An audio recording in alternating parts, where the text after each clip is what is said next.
This channel does not promote any violent, harmful, or illegal activities. All content provided by this channel is meant for an educational purpose only.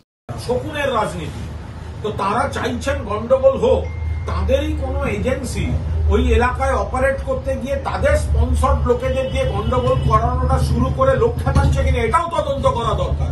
আর সুকান্ত বাবুরা 355, 356 মনে থাকে না মণিপুরের কথা, মনে থাকে না মণিপুর রাজ্যটার কথা? বছরের পর বছর যখন চলে, মুখ্যমন্ত্রীর বাড়ি অ্যাটাক হয়, মহিলারা ধর্ষিতা হন, পরপর খুন লুটতরাজ চলে, রাষ্ট্রীয় সম্পত্তি ধ্বংস হয়, তখন কোথায় থাকে এই ভারতীয় জনতা পার্টির নেতারা?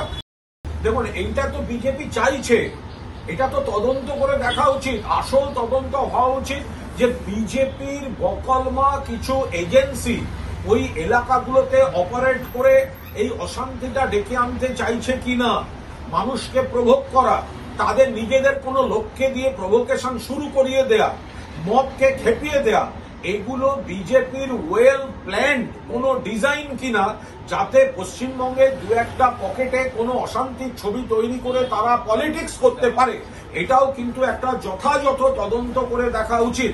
করছেন, আমরা বারবার তাদের বলছি পুলিশ প্রশাসন তাদের কাজ করুক। কোনো প্রতিবাদ করা মানে সেখানে সাধারণ মানুষের অসুবিধা হয়, জনজীবনের সমস্যা হয়, কোনো গাড়ি বা কোনো যান চলাচল ব্যাহত হয় বা অগ্নিসংযোগ হয়, এগুলো কোনো অবস্থাতেই করা উচিত নয়।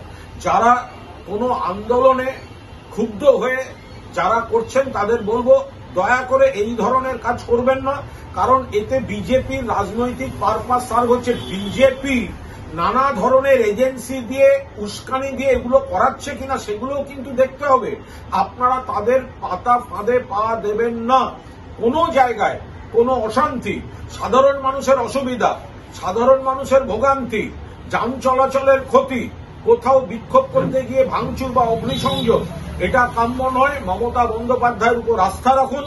সেন্ট্রাল গভর্নমেন্ট ধর্মীয় ভেদাভেদের নামে যা করছে তার কোনো নেতিবাচক দিক বাংলার বুকে ইমপ্লিমেন্টেড করতে দেবেন না মমতা বন্দ্যোপাধ্যায়।